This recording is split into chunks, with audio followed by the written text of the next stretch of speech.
Today's episode of the Federation's Finest podcast is brought to you by The House, the feature film, now streaming on Tubi. After a freak accident and a night out drinking leaves two of their friends dead, the lives of 6 teens are changed forever with the discovery of a mysterious revive serum that can bring one of their dead back to life, but only one. Now torn into multiple groups and fighting amongst each other, these teens must decide who they are, what they believe in, and what truly is the value of a life. Stream The House, directed by Miles Ross, now on Tubi for free, or head to thehousefeature.com or at thehousefeature on Instagram to learn more. That is thehousefeature.com or at thehousefeature on Instagram to learn more.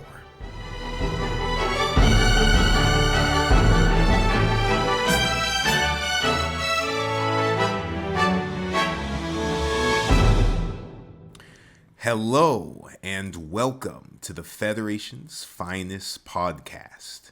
These days I think are so strange. No cuts, no trust. Name no names. I'm your host, Miles. I'm a filmmaker from Seattle, but I'm also a big mecha fan. I grew up on Gurren Lagann. I'm currently watching through Gal Geiger and Pad Labor with my brother, but I'm a die-hard Gundam fan at heart. With this show, I'm here to lead 3 Gundam newbies through the series to see if we can figure out what this giant robot thing is all about. We'll be covering this series in my own special order, emulating but not quite following the experience of discovering the show on Toonami or the internet in the early 2000s. On today's episode, we're covering Mobile Suit Gundam. Episodes 13, 14, and 15. Put a little pin in that. Thank you all so much for being here today. If you want to watch along with us, you should go watch those. Who else do we got with us here? We got Tom, also a filmmaker from Alaska, here to still ask Miles to find the soil and all the other materials. He shouldn't have presented it to me the way he did, but here we are. Soil I'm Gate. here to be salty, friends. Salty. All right, and with that, I am Leo, local space cowboy. Apologize if I'm cutting in and out. One of the so-called Gundam newbies. Slowly watching through a couple Gundam shows of my own. Finished Iron-Blooded Orphans, as y'all may know, and in an exciting turn of events, finished Gundam. Oh, you cut off there, but I heard you say it. Say it one more time. Damn it! I have finished Gundam 00. Hell yeah! Congratulations, buddy. Thank you kindly. I haven't watched the movie, but yeah, if I have watched all the anime movies that I should have, I'd understand Neon Genesis Evangelion. What'd you think of that second half of the show? I thought it was dope, dude. It went off the fucking rails for no reason, and it was cool. Hell yeah. Okay, we'll talk about it. It made no fucking sense. Me and Kitty have very different feelings about that show, but I'm glad you got to enjoy it. I enjoyed the second half. It was one batshit thing after another. Yep. All right, and Kitty. Me, Kenny, or Kenneth. Somewhat familiar with Gundam and a lot of mecha series. And I have now been thrown out of order because I am technically on episode 16 because I am forced to skip 15 because apparently it is bad. So, thanks, Miles. Yeah, so I guess we'll just open with that. Top of the show. For those at home, first of all, I'm still in side 6. I'm down in Florida, so my mic quality will be a bit lower than usual. Hope to be back home sometime soon, but still attending to some business down here. But I'll get back to the nice, sexy, good microphone soon. Second thing, for audience watching at home, anywhere outside of the States, or referring to the show with a non-North American Gundam home video release or streaming release, you may be a little confused because we're covering episodes 13, 14, and 15, Coming Home, Time to Be Still, and Sayla's Agony. For those who are diehard Gundam fans, you may notice, if you go to the Gundam Wiki and pull up these episode sets, that Sayla's Agony is episode 16 officially. Episode 15, Kukuru's Doan's Island, is known as the lost episode of Gundam Not because it's lost, but because Tomino refuses to let it be included in any Gundam home video release. This includes our Crunchyroll video release that Tom and Leo and I are watching on. I thought about how to cover that, and if you guys know the recent things that happened with that episode, I think we'll take a little look at that particular set of that particular episode, that storyline a little bit later. But for now, our episodes are going to be a little bit off. I'll tell y'all what the new episodes are going to be in the future. But thank you, Kenny, for bearing with us this whole time with the episodes being off. With that said, fairly normal episode. I have no big extravagant PowerPoint for us. So without further ado, unless y'all have anything to bring to the table, I think we should start with episode 13, Coming Home, where we meet Mamuro Ray. Anyone catch her actual name before we start, actually? I was too... I wrote her Mother down either. It is Kamaria. Kamaria Ray is Amuro's mommy. Never would have guessed. Noticing she actually has the same last name as her, Amuro, and Amuro's dad, Tim Ray. So, not divorced. Or maybe she kept it. Who knows? But let's jump into the episode with whoever wants to take it off. Well, we start off with a short little karate kid tossing the big guy around, and then we cut to said little kids that bullied him in the origins, which I thought was nice. But yeah, indiscriminate beach episode, quote unquote. Beach episode a little bit. Everyone's chilling. Bright gave them some downtime. Yeah, enough downtime that White Base grew moss on top. I thought about that. I think they just put it over it. They had the Gundam just move it in place, but it does look like it's growing. Camouflage, yeah, some shitty. Yeah, but Amuro took the core fighter to go see his mom. Which went horribly. Yeah, as soon as he's running towards the house and he has the inner thought of like, there's no way my mom could have been hurt by this war. It's like, dude, why'd you think that? Now she definitely is. Small little note. The mystery of Amuro's ethnic and geographic origins continue. He supposedly is Canadian, Mexican, Japanese. They're in Europe right now. They're moving towards Odessa from Western Europe. So I don't know where Amuro grew up. Don't they say they're in Central Asia later? Well, they're traveling to Central Asia. Ah, okay. In 15. Yeah, because they mentioned crossing the Caspian Sea. Yeah, they're going towards Odessa from. Okay. Yeah.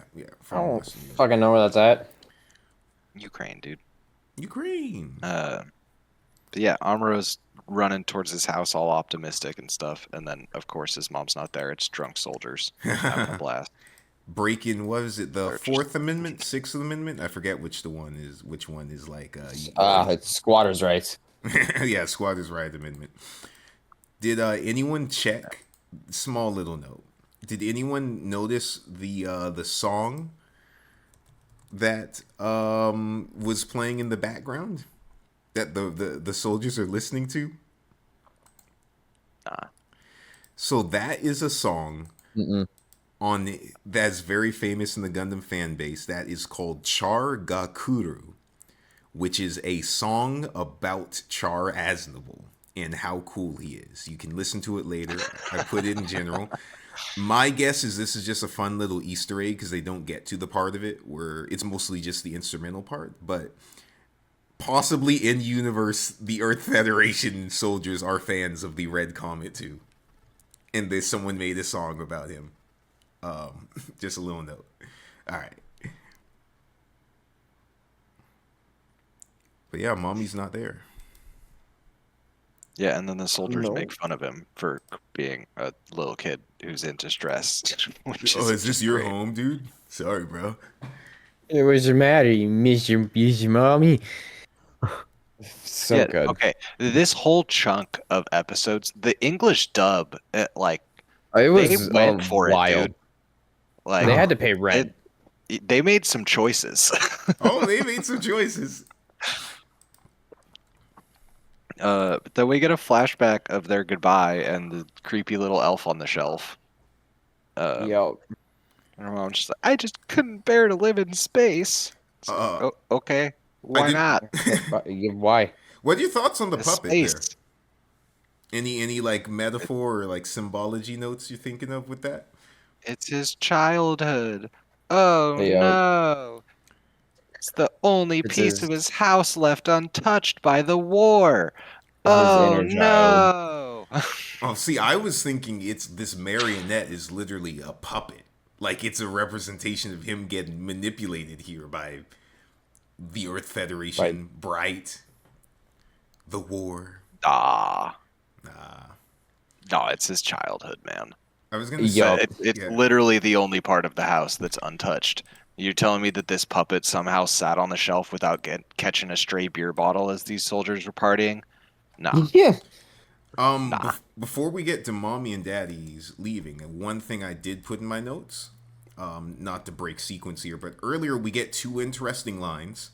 One from Sayla, which implies that there's no direct sunlight in the space colonies, which could just be her knowledge growing up on Side 3, because we know Side 3 gets no direct sunlight. And then also a line from Kai saying, just having a place on Earth makes you elite. Thoughts? I did catch that. Yeah. Kai apparently thinks Amuro's a little bit of a privileged boy. He grew up in Bellevue while we all grew up in Kent. No. He's it's not quite money I mean, back. it doesn't really track. What do you mean?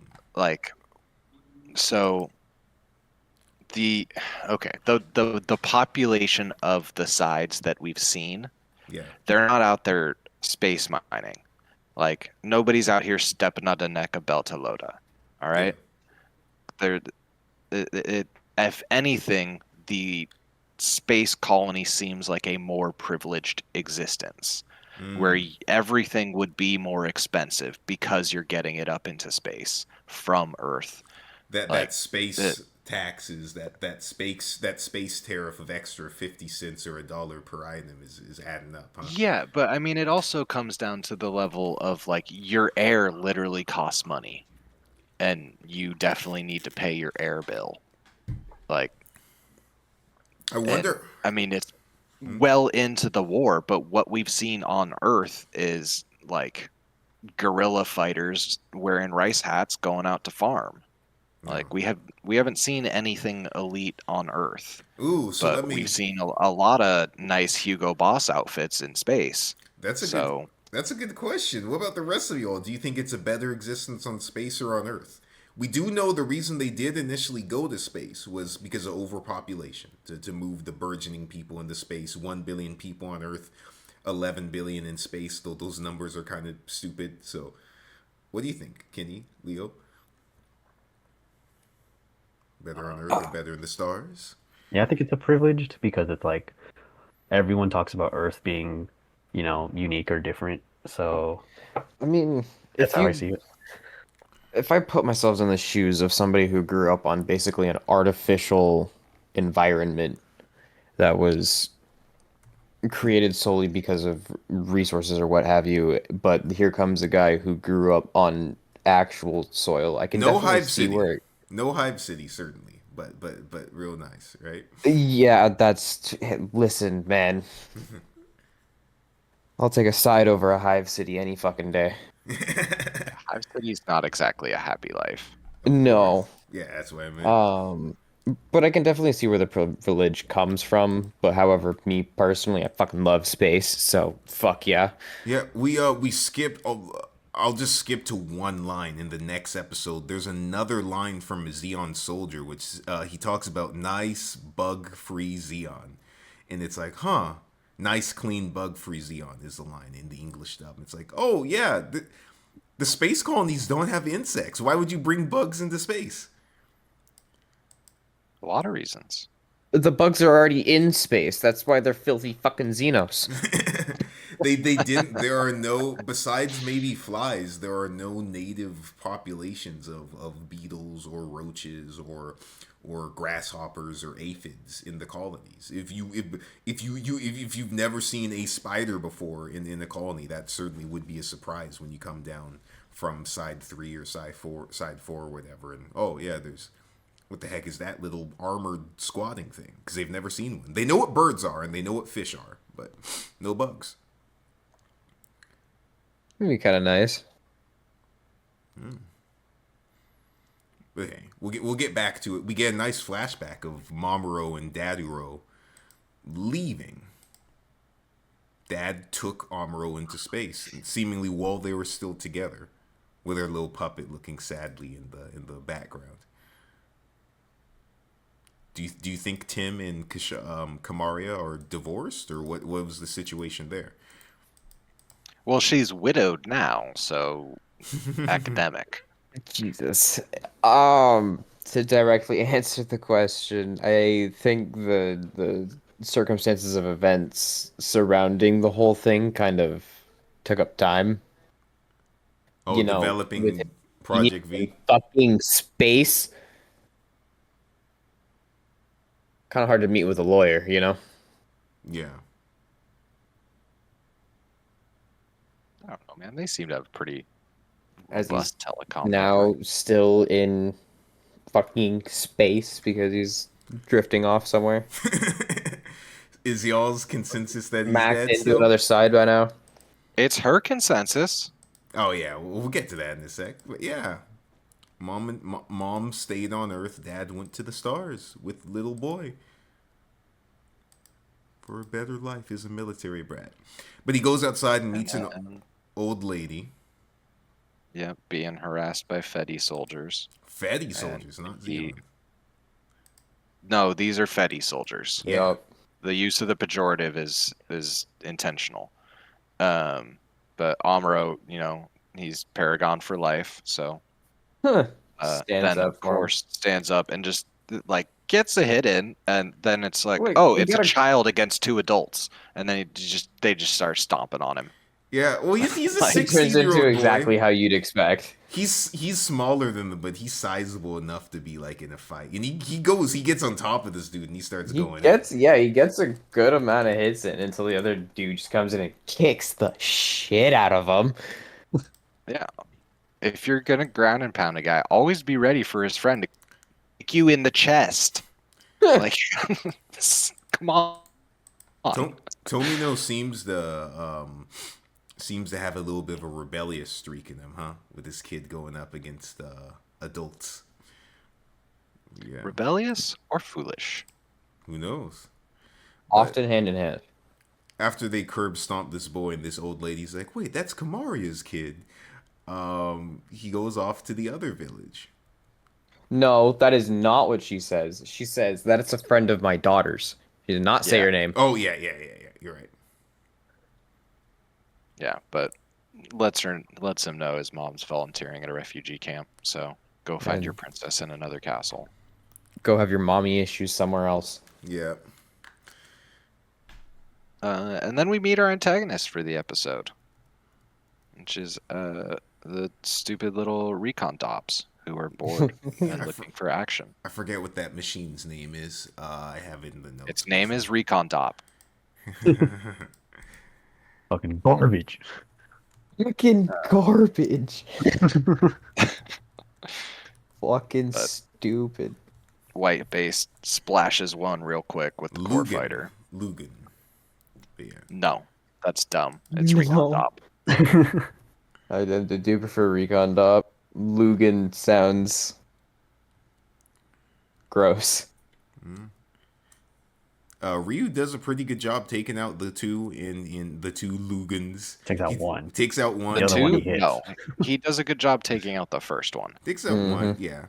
And then the second one, he's evades him quite a bit. Meanwhile, we go to Which a is red.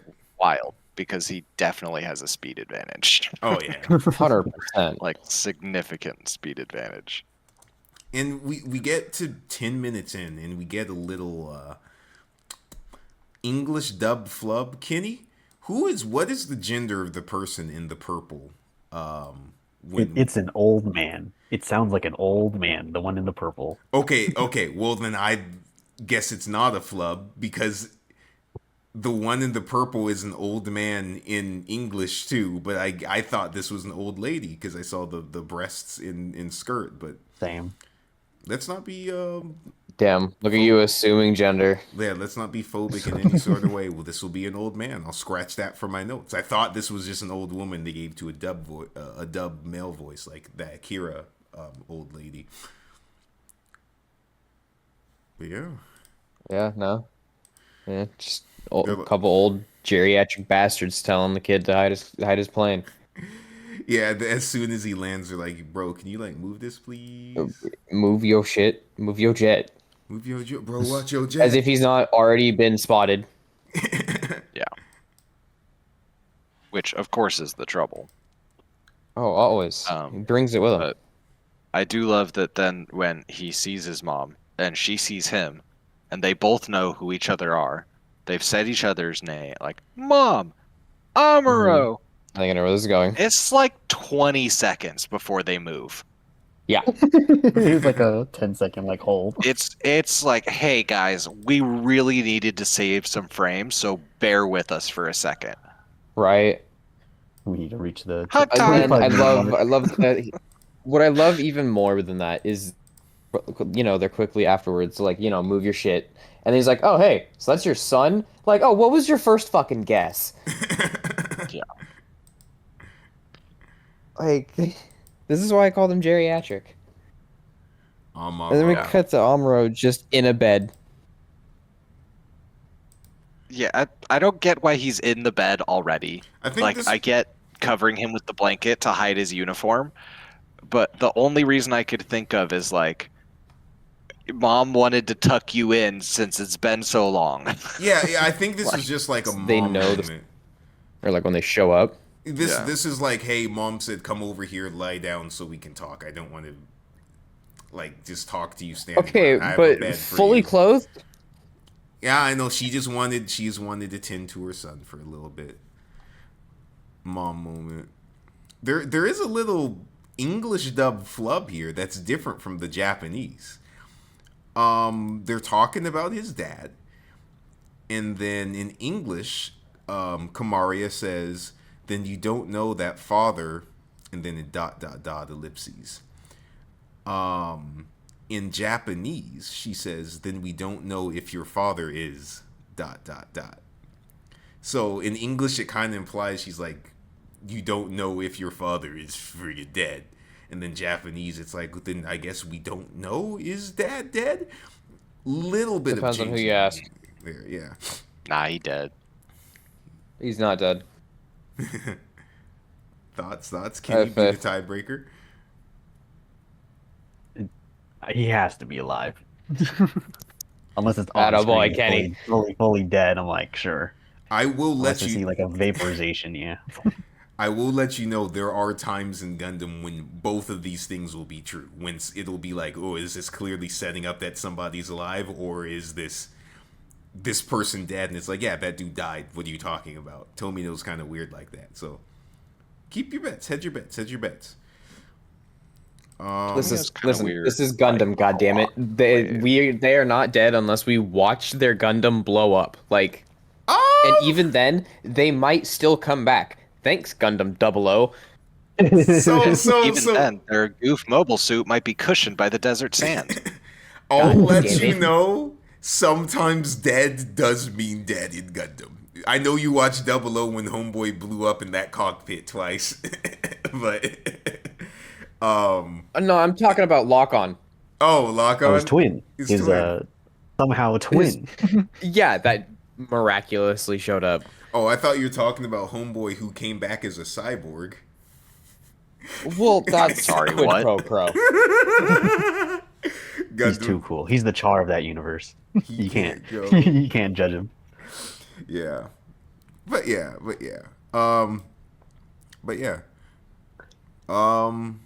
And then Commercial break. Born soldiers. So yeah, that too. I would I like to got you. point out, as we come back to the recon top, before we splash the second one, their designation is Hot Dog Patrol. Yeah. Oh yeah, yeah. Yes, that's it the thing, is. too. They are Hot Hot dog. Dog Patrol. I love hot Yes, dogs. they are. Just wanted to throw that out there. You think they picked that themselves? Or you think they just drew their short stick? Hey guys, can we be the Ladybugs? You don't know. It's funny sometimes. They gotta have fun in their job somehow. Yeah. I do. Go ahead.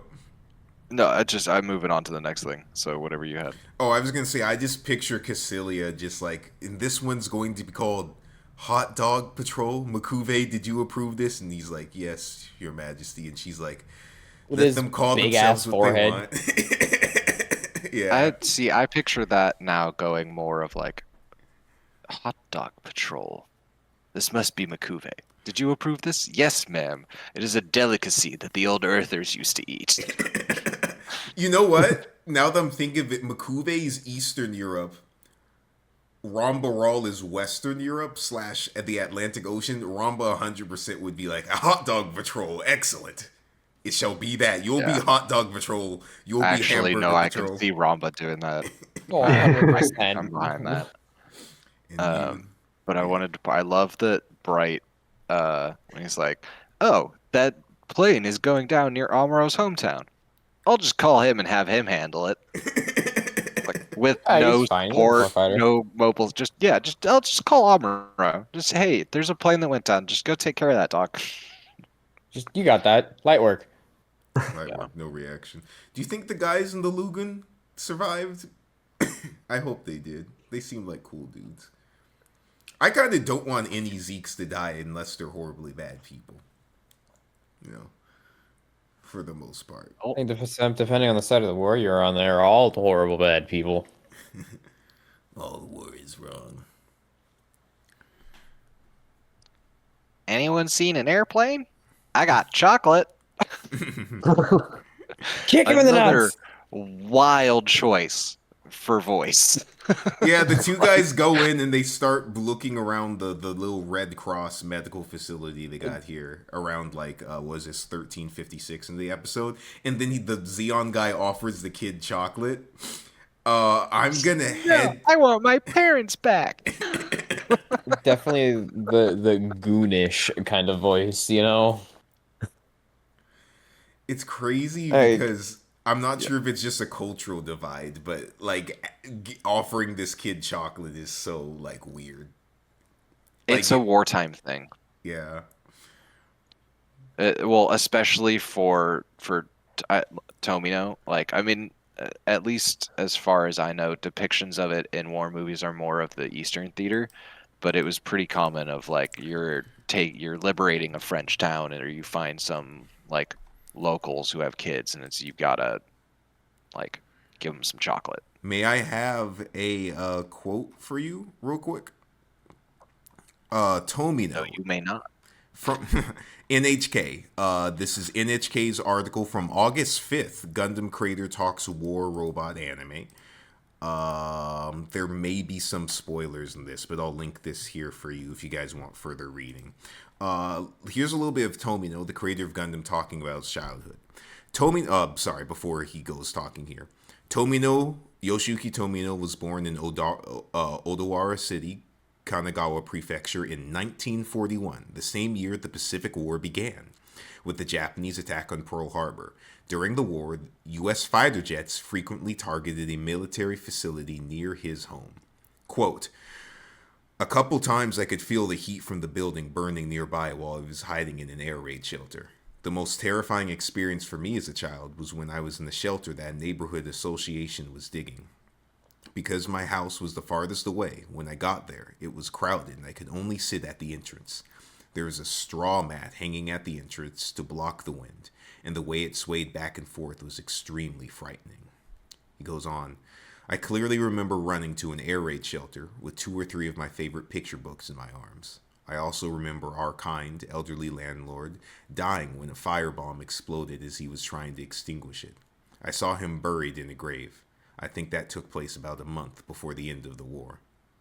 Tomino was just 3 years old when the war ended. All right. Little bit of information there for you. Any thoughts on that before we go forward? I didn't realize he was only 3 when it ended, but I mean, Reconstruction era Japan was pretty rough too. Yep. Fair. Makes sense. Makes sense. Moving on. They're interrogating people, and then they almost make it out the door, and then they see Kamaria holding something near a noise. One of Amuro's receiver goes off. That's what it is. Yeah, it gets paged it's by not a Bright. receiver; it's a pager. Yep. He literally says, "How could you page me at a time like this?" Like, yes. How could my boss? This is Amuro's first kill outside of a mobile suit, though, right? Yes, he picks He up. technically is alive. Technically. He's still alive. Yeah. Oh yeah. First intent to kill. He picks up a gun in. Yeah. That he's hiding. Sorry, he doesn't pick up. He's hiding a gun under a He blanket. shoots through the sheets. And blasts him. Yeah, and then Right in the front of his second guy mouth. runs away as Amuro's grappling with what he has just done. Amuro runs to the door and then just fires Airs till it he out. clicks. Like he's just sitting Unloads there it like it's clicking a at the fucking man. Febreze can. Hell yeah. No hits whatsoever. None. He's just firing blind, not even waiting for the recoil to stop. And we get to... So there's going to be a whole lot more of these when we get to Zeta Gundam. Tomino, if you read a bit about him, besides war, one of the things he's most interested in is the mystery of the human soul. We've reached one of those weird, strange, why did this person do that moments that persist throughout Gundam that we'll probably just never get an answer to. Kamaria's reaction to her son defending them all in this. You've grown so wild, I don't even know you. Followed by, you weren't raised to be such a terrible, violent boy. Can't you accept we're at war now, is Amuro's response. You're so cold, I'm ashamed to call you my son. Yeah, that one. Yeah. Yeah. Forever PTSD. Ouch. So you start to realize that Kamaria probably disagreed with Tim working for the Earth Federation or Anaheim on Project V. She was like a full-on pacifist, like war is bad. This is an insane thing to say to your son. 100%. Especially who you haven't seen since he was like 5? Yeah, this was a choice. Like, yeah. I mean, the only physical contact. But then was, she's like, like, what, "Oh, letters? is it because I wasn't there all those years?" It's like, yes, it is very much because you weren't there and because you let him go off with his father, who you knew was a government engineer. it's also What? She also must be a super like convicted like pacifist, like anti-war person here, because she turned so quickly, because fundamentally he was just defending this camp. Now he does get lost in firing at the second guy, but wow. It does kind of black out there for the latter half, but other than that, it's fine. You weren't raised to be such a terrible, violent boy is a crazy thing to say. Man. No, it has been because of the last, 4, 5, however long it's been, ever since he got in that goddamn robot. Oh, I forget the line, "You're so cold, I'm ashamed to call you my son." Yeah. Yeah, oh yeah, we just said that. We just said that. Yeah. Wild. Any further things and then then we get sentimental trumpets, and Amuro runs away and gets in the core fighter. He kind of Sentimental trumpets. He gets over it pretty fast, doesn't John he? Williams and the London Symphony Orchestra. Oh, he's got a job to do, man. This is Don't give a war. fuck no more. Well, he did also just hear his mom disown him, Basically. who he hasn't Yeah, seen since he but was 5. Miles, this is Gundam, and emotional problems are dealt with in the span of 20 minutes. Well, Duh. are they? Yes. Next episode, as he is holding his wrist shaking, like, why is my hand shaking? What is this? Maybe things will calm down. It's fine. Yeah, but he flies off and starts bombing a Zeke base, a Zeke military camp, with DOPS all over the place. Well, I mean, first we get a midair conversion from our stupid Duck 130 plane, um, which Bright's reaction is correct. One, you're doing this for the first time, mid combat, in front of the enemy who do not know you can do this yet. Yeah. Why, Kai? Why? You thought it would be cool. We Yeah, do get throw to that man in learn the Because it's frig. Kai.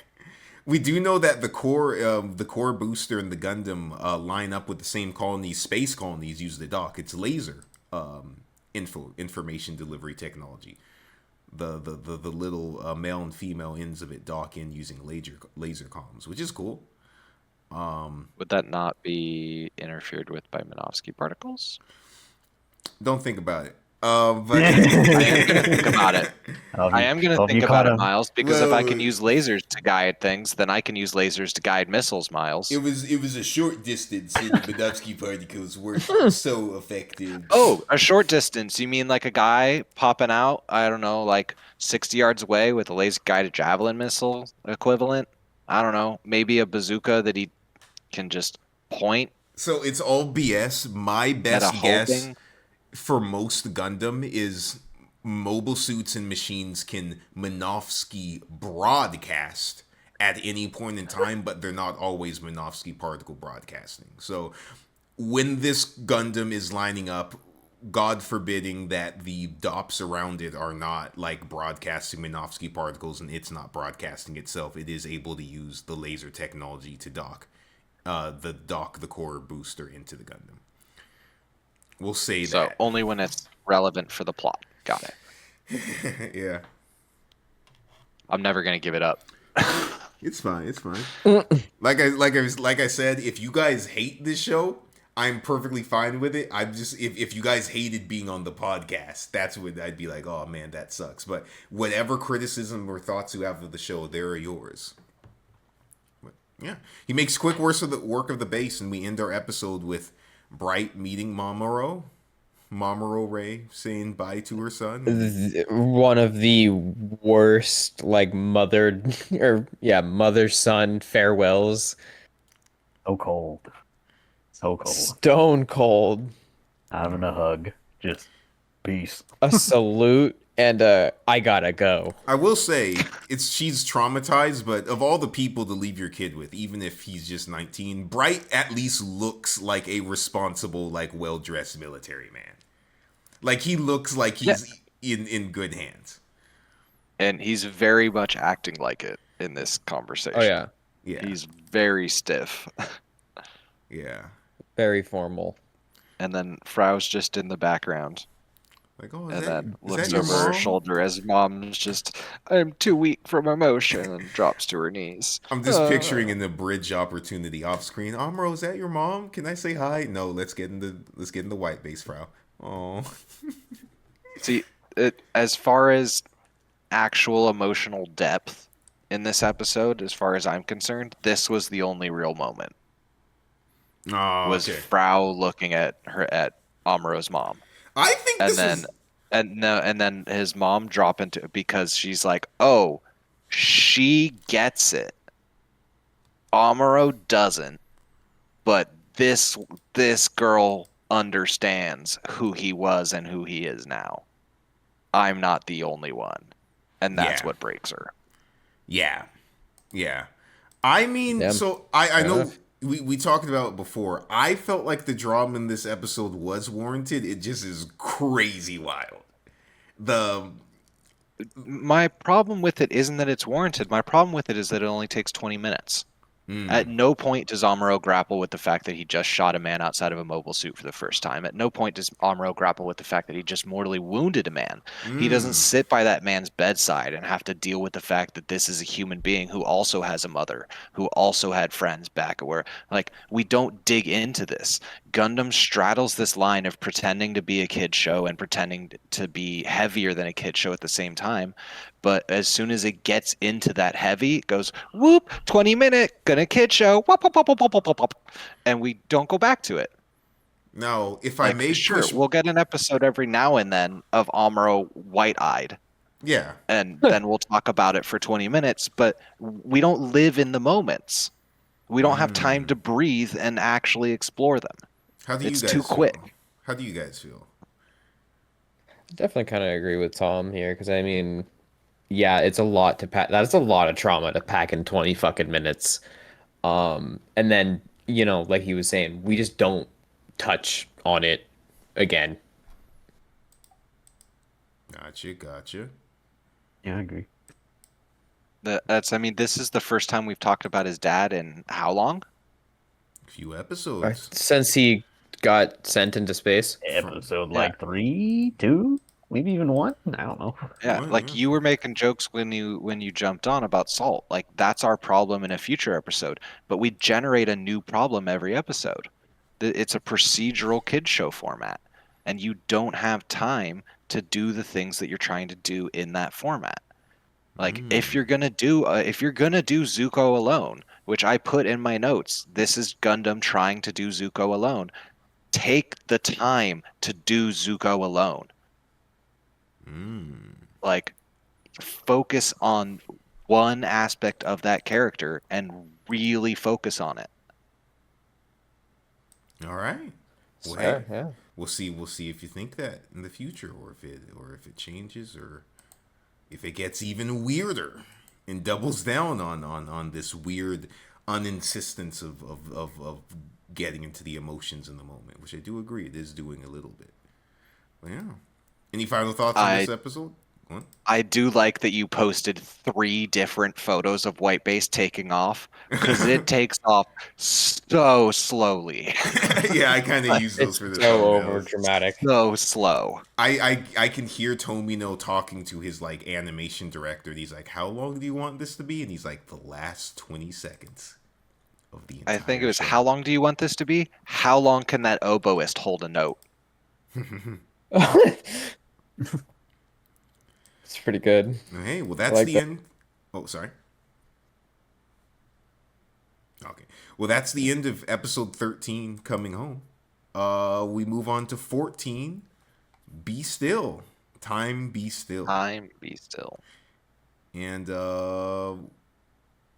we open. I put down in my notes, 8th MS Team, the lost episode, huh?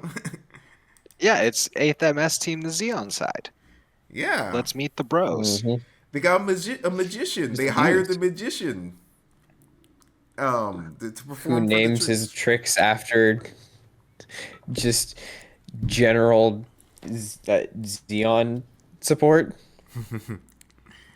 I did not realize they had hired a magician. I did catch the fact they were upset because there were no women. I like Where the hose Totally at? fair. I like to think either number one, this is not even a Xeon guy. This is some dude on Earth from like 2 miles away who some Xeon guy called up and was like, "Hey, I know we're occupying you, but like, would you do a show for like, $500?" And he's like, "Sure." And so he's just making every Xeon joke he can as he's doing these Yeah, tricks. I call it. Yeah, I call this trick victory to the principality. Like, what the fuck? Like, this guy is from Earth. This guy is Don't kill from this guy is from friggin' Bulgaria or wherever they are at in Western Europe right now, and he's just like, I'm gonna do, money's money. I was also gonna say number 2. I like to think the reason there's no woman is that they were gonna do it, and then friggin' Cassilia just put it like, no, absolutely no, moratorium on that. You get magicians, and that's what you get. Not enough money in the zombie budget for silly things. Not even magicians. Just Yeah. one singular shitty magician. One magician, a few Magella attacks, and some birds. Bunch of birds. Bunch of birds. And this platoon has one Zaku. One single Zaku. Yep. But piloted by this one dude. One guy. What is it they say? The rumor is it's no better than a prototype. Oh yeah, them talking Oh, about man. the RX-78. Man, you're gonna die. Don't say that. You're gonna die. Nah, it's fine. They're just a couple of silly guys goofing around. Careful, guys. Real honest Man, if military. only they dudes. were goofing around. Goof. But then we get That's Lieutenant next Redhead. Matilda, yeah, we go to Matilda. the on cap as they're talking about ambushing our white base team, and our Lady Supreme Matilda is there resupplying the white base, and Bright's like, "Why are you helping us so much?" And she's like, "You're good at what you do." I love her reasoning though, of just like, well, honestly, there's no one to send you who would like be your CO, and you guys are kind of doing a good job, so we're just gonna have you We're just keep gonna doing it. we're just And gonna fuck also, off if and you let you be. fail, we're just gonna use the research data from your computer. Props to Tomino and the writing team, by the way. I talked last week about retcons of other Gundams. They did do a fairly okay job setting up here that, like, yeah, we're taking this combat data for something, as behind the scenes they are popping out, like 500,000 GM space variants. Yeah. In gun tanks. But yeah, Bright got promoted. And Ensign. he's like, what? Really? She's like, well, yeah, your other option if Revel hadn't stepped in for you was a court martial. So shut up and take the promotion. Yeah. What do you guys think of Matilda, just as a person? What do you think she's like away from the military? She's probably like what, like 25, a few years older than Bright. She should be in the club, not here fighting a war, right? Think she's chill? She should go back to the club. Back to the club. I fucking hope she's chill. You think she's a good person, or you think she's like a military hard ass here, like she seems to be? She's probably a decent person. Oh yeah, I think so. I mean, I'm she's sure we're gonna find out. But You think her like life is the military, or do you think this is just a job, and as soon as she gets out, I think everyone's life is now the military. yeah. Like Amuro just got disowned by his mom because of the military. Like, yeah. But the Earth Federation as an entity seems to be not even super like omnipresent. Like they're the people refer to them as the Federation, not the government, you know? Yeah. They're a supervising body that is fighting this war. They're a supervising military body, but they're not like the government quite yet. But yeah, then we get Frau in a trench coat. All right. Frau being fucking annoying. Okay, so we'll talk about what do you guys think is up with the trench coat scene? I think it's Frau being too fucking clingy. Okay, so Matilda and Bright talk, and they're like, Amuro, go to bed, and he's like, okay, I go to bed, and he goes down the hallway, and Frau is there in an Earth Federation's officer uniform, and she is actually in her civilian. She's in the same green dress she had when she was at the colony, and Amuro's looking at her, and then she turns her head away, and Haru's like, yo, you good? And Amuro's like, you good? And then Amuro leaves her. Any thoughts on this? Well, hold on, no. He walks up and he's like, "Hey, what's going on?" And she just goes, "Nothing, nothing at all. Let's go, Haru," and then just walks away. Guys, when a girl says nothing is wrong like that, something's wrong. Well, obviously. Okay, so I'm happy everyone That's on the this thing. It's the most obvious nothing's wrong girl move ever. Oh, 1,000%.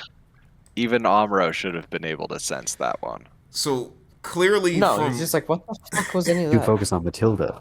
yeah. So clearly, Damn, from Skippy. that one episode, he has a big older girl crush on Matilda. That's one thing. We have our Respect. she's a very pretty lady. Frau likes Amuro. She's a little jealous of Matilda. You guys are very mature, so we didn't get to this here. I was trying to figure out a way to bring this up. There is a theory, it's a small-time theory in the Gundam community that since Frau is wearing the superior officer's uniform, that Frau, and this is so uncomfortable to bring up, that while they're on break right now. Frau had a little. She slept with a Federation person here to make Amuro jealous, and Amuro walks in and she's still wearing the coat. And then Frau's like, "See, aren't you jealous?" And Amuro doesn't notice because he's just unaware. It's a really That's- sweaty That's a fan shit theory. I Yeah, think she Very just. sweaty. I think she just put on this uniform to make him jealous at the most. Yeah. And that's about it. Maybe she's like, see, some other guy gave me his coat because they're like 16, 17 here. I pray to God that didn't happen. But I do not personally believe anything like that happened with Frau, that she went out and slept with Yeah, someone that's a bit and kept mother's his coat. basement-y. It's very mother's basement-y. That's a bit of a stretch. See, I just took it at face value of, oh, she went to go check on Amuro, didn't find him, figured he was out looking at Matilda, and decided to just post up and wait outside his door because that's just how fucking stuck to him she is. But the Redditors will say, "What's the meaning of the coat?" And I'm like, I mean, I wouldn't put the The weird... Redditors need to see the sun. They're all on side 3. I wouldn't put it past You'll see. I wouldn't put it past Tomino to do something like that, but I don't think that was the intention. I think she just got this coat in the coats to make her look sad and lonely in the hallway and cold, and Amuro's supposed to come over and console her, and instead he just walks into the door behind her. I don't think she just slept with, uncomfortably to say this, what assuredly was some like adult Federation dude to make Amuro jealous and kept his coat. That's weird. But It's really weird. yeah, I had to let y'all know because persistent theories, Gundam fan base, there will be. I just thought she was cold. Yeah. They're in a ship. It's gonna get cold. Well, But how'd Well, she yeah, get that's why an she's got the fucking officer's coat on. jacket? I just like to I think didn't even notice that was a fucking officer's jacket. Bright just left this on the back of his friggin' commander chair, and he's like, "Oh, well, somebody took my jacket, guys. Where's my jacket? Kai, See, was it you?" I feel like that's way more likely. Yeah. Is that Yeah. Frau's just like, oh look, a jacket that's been lost in the lost and found. Yoink. It's Yeah. a good thing I'm the one who manages this. I get all the clothes. It's a good jacket. And then she looks sad walking down the hallway, and then we cut to the next day as the Medea transport's taken off. Amuro's rushing and to see Matilda for one last time. Like a split second. He's blushing. He's like, ooh. There's a shot of Kai just in the background being Kai. Every single time Kai is in the frame, he is never just being straight and on the up and up. He's always being a little snarky person, just even just in a little his shit. posture. He's looking at him just Never a leaning neutral back. pose. You like her, Amuro? But yeah, then Matilda's plane gets spotted. Flares go up. Zeeks are on the move. You mean a firework? Yeah.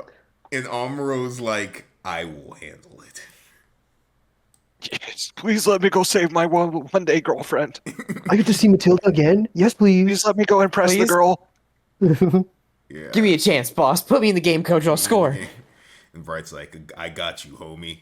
But we get a little bit more of our Zeke guys mobilizing. Cool to see them on like an on the ground perspective from them, just like being people. Yet these weird helicopter bike things. I gotta know your thoughts on these, Tom. Please don't I ask hate me 'em. to look them up. I can't find their name.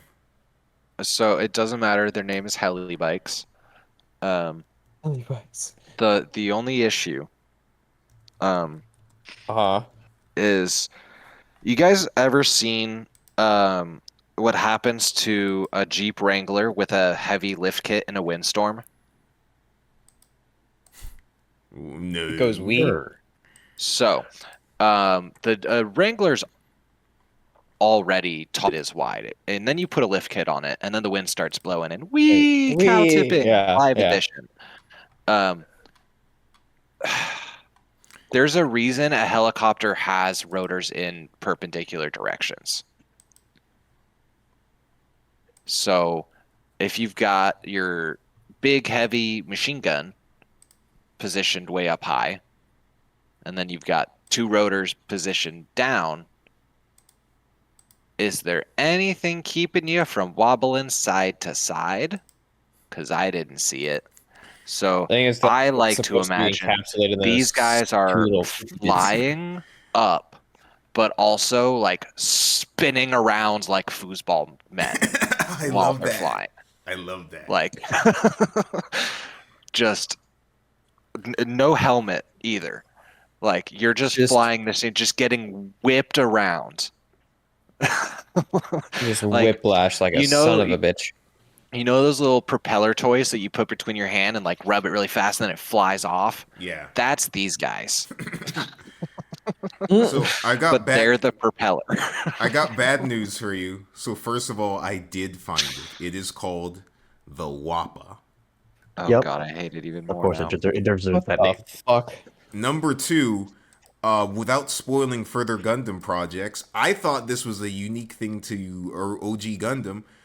Not only is that wiki page uncharacteristically long talking about the physics of this thing, Tom, you can look it up. We will be I seeing have these to. things again. Oh no. I mean, Okay. Um, Keep talking. I'm gonna tech. scan. Let you want to talk about it right now? Technology and characteristics. Oh, you said it talked about the physics of it, so tell me where to look for physics. Technology and combat characteristics. Oh, okay. boy. WAPA, wheelless aero palletized personal actuator. Really? fucking garbage. What? The Hey, I didn't write it, bro. Don't shoot the messenger. Don't shoot the messenger. The propelled by rotors in Wild. front of and behind the open cockpit, which both provide lift and thrust. Okay, sure. Okay. As a result, capable of vertical takeoff and landing. Yeah, sure. As well as hovering at significant altitude. Significance, doing a lot of work there. really Motor, stretching that one. electric motors, powered by 4 batteries on the bottom. Could elevate 10 meters in a short time. Okay.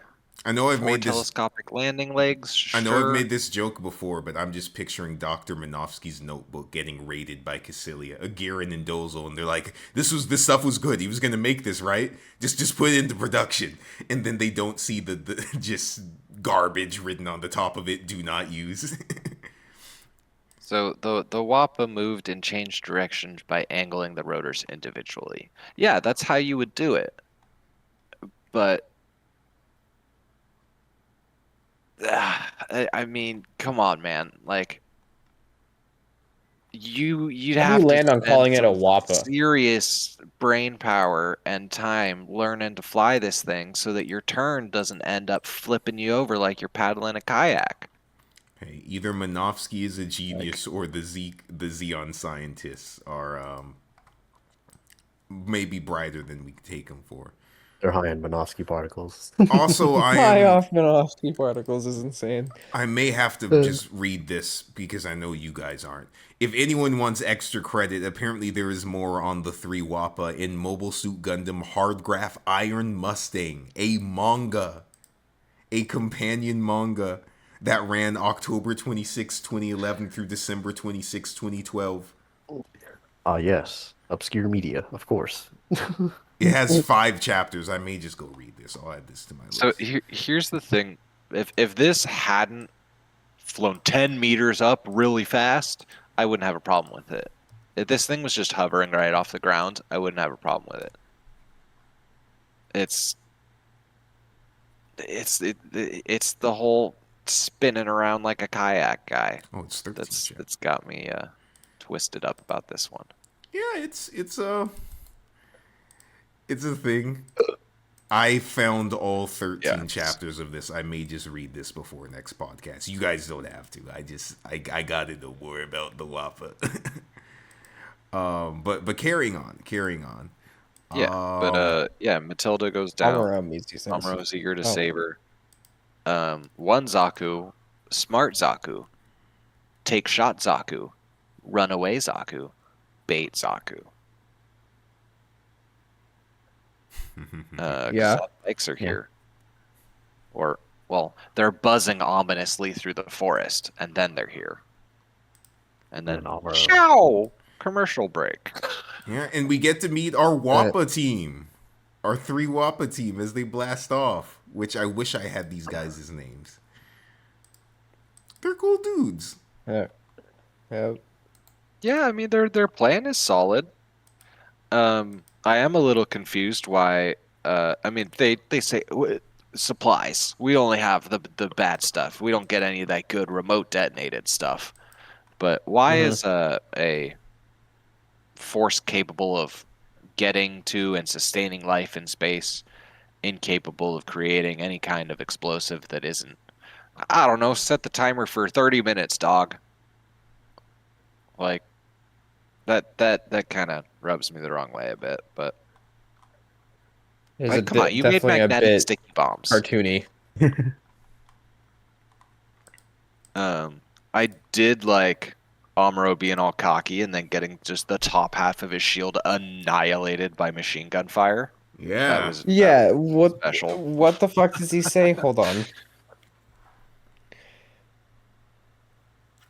Admittedly, I did think they were all gonna die at one point. And then I'm like, oh, they're actually doing pretty better than I expected. which Yeah, is actually until pretty cool. Amuro starts waving his arms around to create a whirlwind. So there is a remake of this scene, I believe, at least a spiritual remake of the scene in Victory Gundam, involving a mobile suit and civilians flying around it, and it's trying to swat them away, and it does not go as great, but we'll get to there someday. He says, do you know who I am? You think I'm a winkling. I'll show you my power. And then the immediate next frame is his shield getting blown in half. Like, sit the fuck down. Yeah, but then he opens the cockpit door. He's like, "Oh, there's a bomb right outside. That's not good." How'd that get there? And then Bright's like, "I'll call the bomb expert."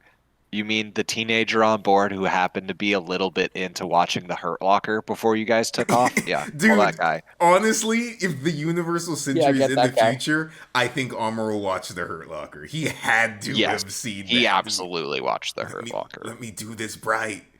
You be Please let me defuse the bomb. I'll be Hawkeye, I have you to be show Falcon. everyone how cool I am. But yeah, and I mean, love this was Kadak. I mean, Amuro. This was actual guts from Amuro. I have it in my notes. This bomb sequence through the end of the episode, I think, is actually one of my favorite Gundam finales. Just the Zeon soldiers on the hill behind them being like, "Oh, he's I'll actually agree doing with it." you, actually. Holy crap, he's doing it! Oh, he's doing it. And they start cheering him on as he's going. It's like, aren't we on the other side? It's like, who cares, bro? He's doing good. Oh, that's not what I fuck liked. it. I liked the very, very end of this episode. Were they Like literally the last moments. Well, I mean, we can skip through it. We'll get to it. Okay, cool, We'll get to it. We'll get to it. Keep going. But yeah, we meet our bomb expert Omer. Omer. And Amuro is instantly better than him just by looking at an X-ray. The bomb expert is the Yep. expert. He's like, I can't tell you anything other than it's set to go off in a really short time. Okay. Thank you, expert. So I have to bring it up just because it's going to come up. Omer's name in kanji is Omuru. Omuru. It is my hypothesis that Omer is supposed to be Omar. It just got Romanized into Omer. The same way how, and this is, I'm not sure if it clicked with you guys, Sayla is almost certainly supposed to be Sarah, but it got Romanized into Sayla to be more futuristic and space sounding. I call this guy Omar. I will not call Sayla Sarah. Take that information as you please. I think it's a race thing. Moving on. 12 minutes left, and No Amuro reason. starts working. Yeah. Everybody on white base is just like biting their nails watching from the window. Rao crashes And- out. Yeah. I love she just goes off on Mirai. And Mirai's like, restraining yourself is also a sign of bravery. I'm unflappable and you can't make me angry. She's such I a have one friggin' emotion and it's smug. she's such like just like a pillar of this team, isn't she? So what I love though is Frau's reasoning. Go on. Like you think she's going out there of like, no, let me save the boy I like. It really comes down. She's like, bitch, let me do it. No one cares if I die. Oh, that's how we you need interpret it? Amuro. Oh, I didn't take it that way. No, that's like go back and look for exactly what she said. But like literally, what I have in my notes is Frau's like, bitch, let me go and do it. I'm expendable. We need the pilot. Why are we just standing around helping? If we all Yeah. pitch in, we might get done any quicker. It should be the other way around. Amro's a pilot. Yeah. Amuro's the one that volunteered to do it. Yeah, but then everybody on the last bomb, in the last seconds, we can't let him do it alone. He needs our help. Why didn't you get guys? He needed your help 4 From bombs the ago. beginning. Also, I know I keep Everyone bringing it went. up. I love the Xeon team on the hill watching binoculars. Like, holy crap, they're all Yeah. running out. Oh shoot, these guys are like- crazy, bro. Yeah. Amuro just panic digging under the Gundam, and then everyone's like, "Hey, man, there's controls." You're right. Digging for it like a dog trying to get a ball. I also love that we specified like these are magnetic bombs. If you remove them, it'll go off. It doesn't seem Removes like them. they're that difficult to remove. Yeah. Like I'm- seems No, that the it's challenge is waiting for them. getting to each location on Gundam to remove them, not I- actually removing them. I'm gonna make a hypothesis that this is just some really, really advanced universal century like bomb disposal technology in whatever It's mechanism a sonic screwdriver. Yeah, it's a sonic screwdriver, and whatever in the bomb is a magnet mechanism that is supposed to set off the bomb as soon as the magnet is released, but he's just turning it off in a way that doesn't set it on. So it is functionally just a thing of wave it over, find the place where it feels like it clicks or where the magnetic resistance is weaker. Got it, press the button on the receiver, the wand. Bomb is released. Okay, next one. But you still have to be very careful so it doesn't go off accidentally. Because Yeah, imagine he just drops it. yeah, it is really good advanced future tech, way better than ours. But you still have to have some sort of delicate.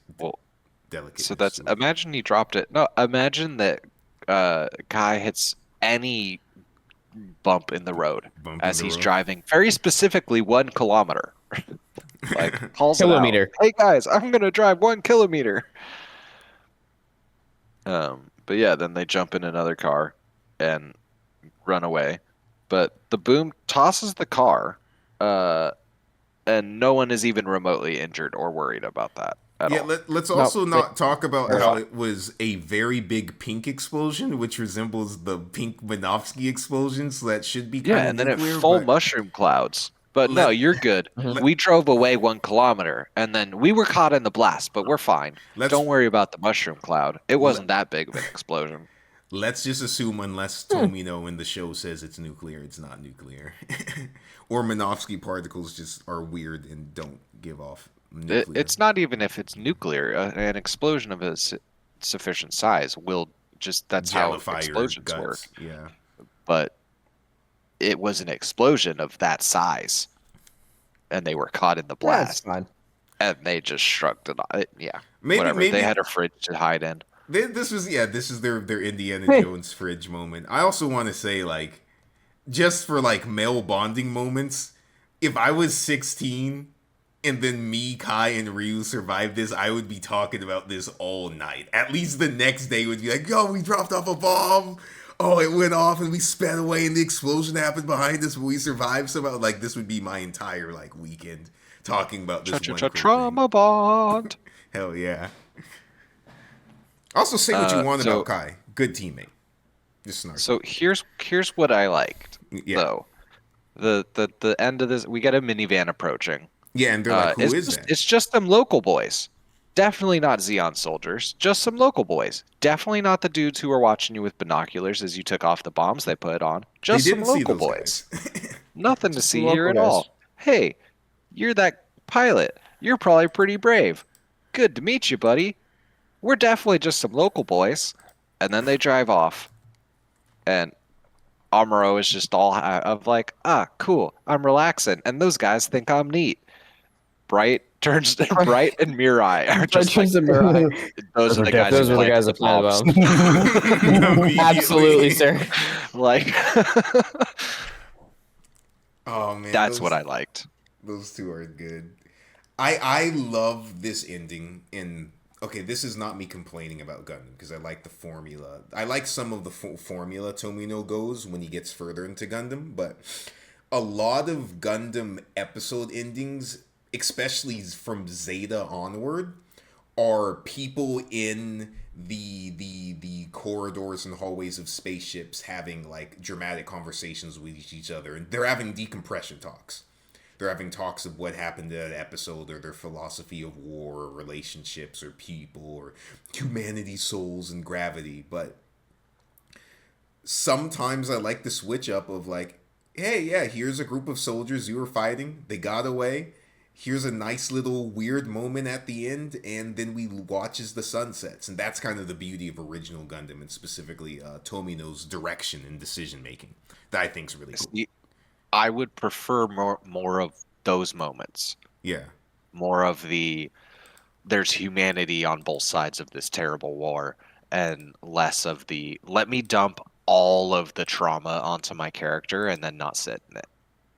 Because this moment doesn't need to be sat in. Like, that small acknowledgement from Bright tells me a lot about his character. Like, one, he saw through it immediately. Two, he didn't notify anyone except Mirai. Yeah. So, like, he sees Mirai on a similar intellectual level, a similar, like, maturity level, that, like, he knows she can handle it, knows she's not going to tell the crew and spoil their nice, relaxing moment after this tense trauma bond they all had. Like, that's great.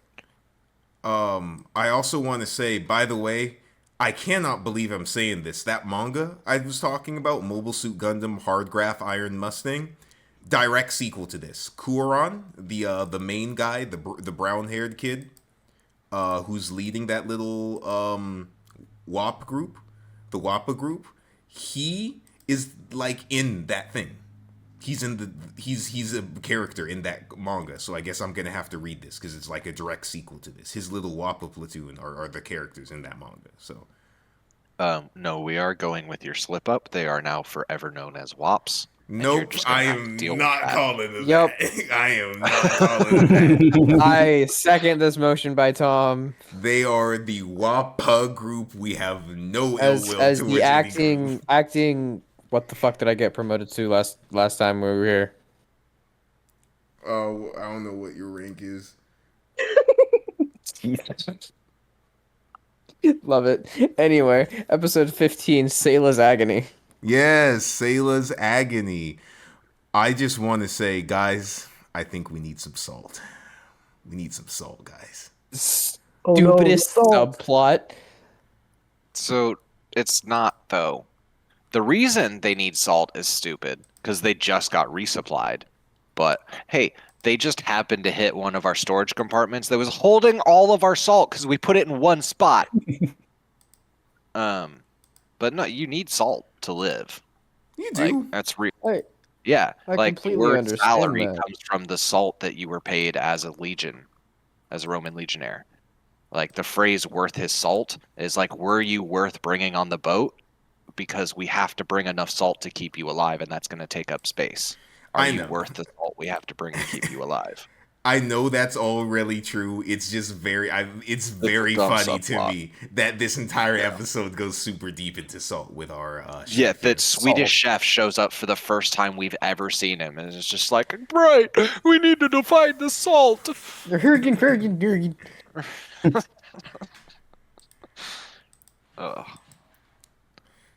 The Oh, lack they of do. salt Okay, will they do affect. say they're continuing.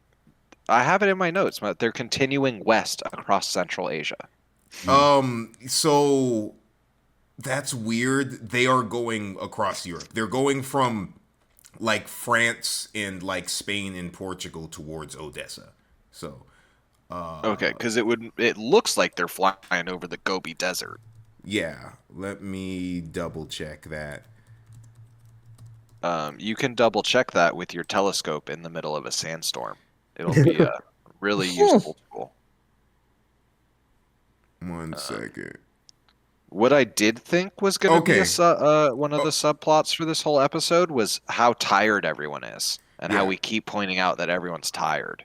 Correction, you are Yeah, it's fine. absolutely right. I am dumb. So, Yeah. okay. This is light spoilers. Should I show you guys this? Okay. Look in general, just ignore everything after like beat number No. like 6. They went from Colorado and the Grand Canyon to New York. Yeah, no, this makes sense to me. And they've Yeah. been moving across Southeast Asia. Hey, 8th MS team, you're happening down there in Indonesia and Malaysia. Towards now, they're moving over China and all that. I did not know they went Yeah, east. so I'm and about then right. The backwards. Gobi Desert. Yeah. All right, ignore that. So we don't get spoiled on things. No. But, yeah. But yeah, they're looking for Revel. He sent someone to rendezvous. But we're almost out of salt.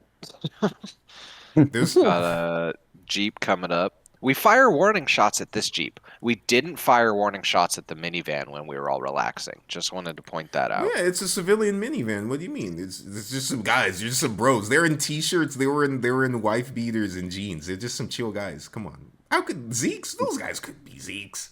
Yeah, we get but we get a little challenge phrase.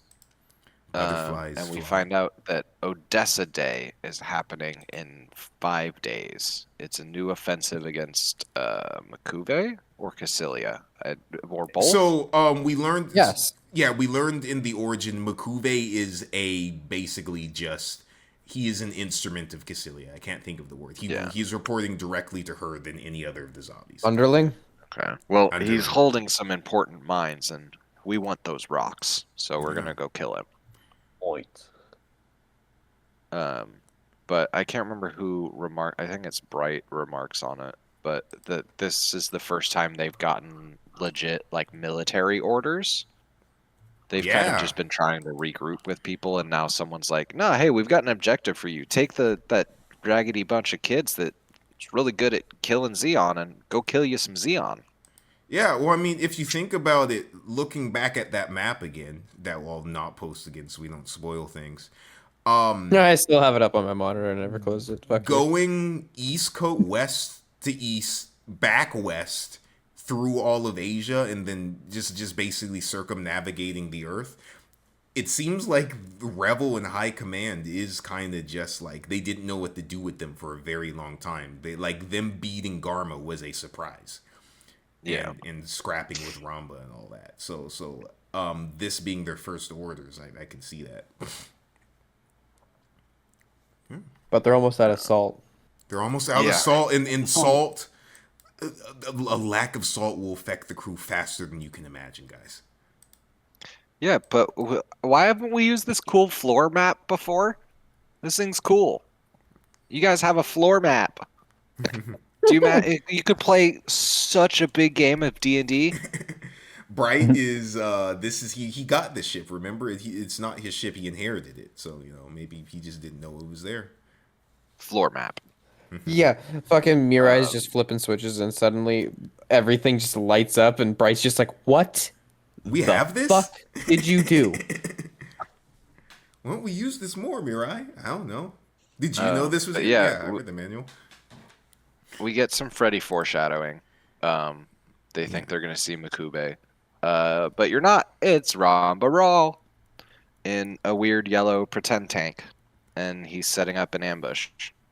Is it just me or is Hamon really like uncanny She's valley this entire fucking He's episode? extra strength this episode. Can I make one request? And you're not gonna understand why for a very long time. Her last name is Hamon. Her first name is Crowley. Her name is Crowley Hamon. I'm not calling her Crowley. Nope. Let's start calling her The name of a Crowley, demon. or this Nope. is going to get very confusing. I refuse. Let Nope. it get confusing. Okay, if that's what you want to do, I'm gonna call her Haman Crowley or Crowley Haman. We've got Haman and Halal. How about that? This is going to be very confusing, but it's fine. Do what y'all want. You'll understand why. Okay. Well, we get a little bit of fancy Makuve flicking a vase. Yeah, so they call him He the really Makuve. loved flicking Listen his to fucking that. base, Before dude. that. Listen to how cool that sounds. Isn't it old? It's Qing Dynasty. Isn't it old? Before that, besides him being just an Earthaboo, I love, hey, Ramba's like, hey, is Makuve there? No. Oh, okay, well, if he's there, leave him this message. And then we cut to Makuve, and Makuve's just on the other side of the camera. He's like, oh, yeah, don't tell him I was here. Yeah, because he's just like, yeah, maybe if Rama goes in, maybe he'll solve my problem, and maybe he'll die, and that'd be good for me too. So what's the vibes on Makuve? He's doing something sketchy, and he doesn't want Dozo to find out. What do you think he's hiding? I think he's stealing artifacts. Why? So he can flick them in other rooms? Yeah, man. He's finding things that belong in a museum and putting them not in a museum. That's how he gets his kicks. Yeah, well, and this was his whole thing in the origin for that little bit we watched, given its non-canonicity or canonicity. But he is reporting directly into Cassilia. They keep saying that. I don't know who Ramba's reporting into directly. I guess just Himself. Yeah, I'd buy himself. Because Char was reporting to Dozo. He's reporting to Haman. Like, yeah, he's definitely reporting to his lady friend. Char ain't reporting to shit in these episodes. I'd like to think because Char isn't in these episodes. Char was reporting to Dozo. Garma just reported into whoever. Makuve in Eastern Europe has to report into Cassilia because they're all divvied up. Ramba, we can assume, maybe is reporting into Giran, but Giran doesn't really care about anything but his bloodlust and hate for existence and life, so he just has free monologuing. Yeah, to do whatever. I can totally picture Giran just being a full, like, Hitler final months of, like, 1945, or was it 44? 45 when he died, where he's just losing it and so, like, coke and drugs strung out, that he's just, like, he's just letting whoever he wants to be just a general. Like, he's just letting friggin' Ramba do whatever he wants on Earth. He's like, yeah, Ramba and that blonde chick he's with do a good job. Tell me how I can kill and do more bigger genocides than the last genocide I did. But yeah. But yeah, Haman thinks Makuve's up to something, and then we get to the lake, and it's all dried up. Oh no, the episode needs to keep going. I love how our chef falls to his knees. The map is fucking Yeah, old. he's like, it's all my fault. I got us all killed over salt. Oh man. Farragon. That it's just like someone didn't read the rest of the book because it's like, oh yeah, also the lake moves sometimes. We just go to the other spot. Give Ramba enough time to beep beep beep ground level vehicle approaching, sir. Son of a bitch. Yeah. But we punch in on Sayla. Just one enemy?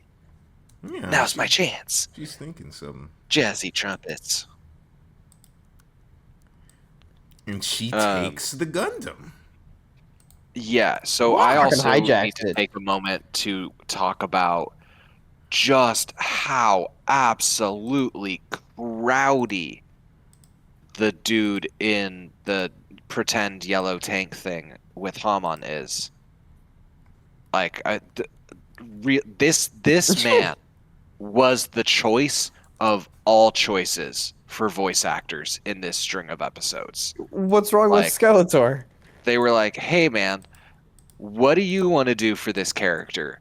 And he hit them with like 3 words, and they went, how much money do you want, bud? Best performance ever.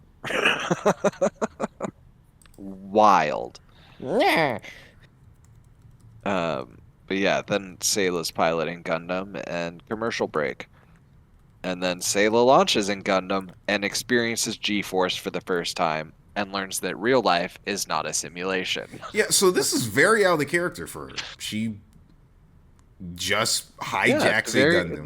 Not ubermenschy. Not cool, not calm-headed cool girl at all. She's like, yo, I need to do this to prove myself, and turns off comms at a certain point. Yeah, and is panicking the whole time. She's even sweating, Miles. She's sweating. She sweats. She is human too. That's crazy. I don't think we ever saw Char sweat. Not once. I don't think he can sweat. What is this, rain? No, his body is too efficient. Too efficient. Can't be wasting that. His suit recycles it like the dudes from Dune. That's what the helmet's for. Yeah. Yeah. But yeah, she doesn't do too great of a job. Jesus. Do you guys think Tomino's... She crashes as soon as the catapult Sorry, go on. speed wears off. Sorry, your mic cut off a little Tommy bit knows there. what? You're sorry. Say what you just said. I just said she crashes. She crashes immediately after the catapult wears off. Do you think this is a Tomino being kind of misogynist moment, or do you think this is just showing her inexperience? Because we do get a line towards the end of the episode when Bright's like, "So what? You just wanted to prove a woman could do it too?" And she's like, "Yep." But that feels disingenuous to me, at least personally. Like it does. That feels it's not like her reason. That's not her reason. I don't think. No, that's the reason she told Bright. Yeah. Yeah. The red comet genes are not big. There's a line from Sayla. She says she's like, I can't hit anything even though my aim is just fine. So okay. Using Gundam's computer space magic hand wavy bullshit. The self-learning computer is now learning that different people play with these controls differently. So she's doing something, and it's like, oh, when Pilot does this, it wants this. It's like, no. When Pilot Amuro does this, I want that. This is Pilot Sayla. Pilot Sayla thinks this button does this. Oh, I never thought that. That's my take. Yeah, because she's run simulations, but she's never actually been in the vehicle with the loaded up profile of like, I am Gundam 001, Pilot Amuro logged. Like she needs to adjust the chair to fit her. Like there's too much leg room. That's cool. I wonder, because I'll let you know right now, we never get the super big inner workings of the Gundam cockpit, at least in any diagrams I've seen, if anyone's seen one. Oh, no, of course you wouldn't. All the science would fall apart. But I wonder if it is, like, at least the RX-78 is self-learning in a way where it's like, hey, I get the feeling that you kind of like using buttons here on your left side for fire support and using buttons on your right side. Yeah. So I'm going to auto map like your reload button to this here. Do you like that? Okay, Amuro likes that, and then it just gets better and better and better over time. Yeah. That's cool. I also love this very super robot looking. It's very stylized. Amuro comes to save her in what they're trying to make seem like a worse machine, but it's doing a pretty dang good job. Gun cannon, and it just looks like a hero right here. Yeah, that's definitely a hero pose. Because Bright comes in, and then it's just Amuro standing there over it, looking like a boss. But yeah, Sayla's like, no, I got this, and just run it in. Amuro's like, you don't got this. Turn around, run Also, away. In fact, you not got this. Also, Yeah, feel bad. Ramba is just surprise, buried in the sand. Just cuts her foot off. You get your sand line, yeah. Well, okay, the sand line. Let's talk about this for a second. Oh, also, this is the This most goof damage mobile we've seen. suit would be finished now if the impact weren't cushioned by the desert sand. Yeah. No. No, he says. Just no. No. This is beam weaponry from Amuro's little shoulder Blastoise boy, right? I don't think the gun Right? cannon actually is beam weaponry. I think that is I think it's It's explosive. purple, right? hold that thought. We'll talk about it. Keep asking. Pretty sure it's purple. Purple means beams. Yeah, but this is animation I'm pretty sure it's not kinetic. All right. Let's pull this up. RX-77-2 gun cannon. 1 second. It doesn't seem explosive. It could be explosive. A pair of shell-firing armaments built into the head. No, that's a 60mm Vulcan. Beam rifle. I think it's 240.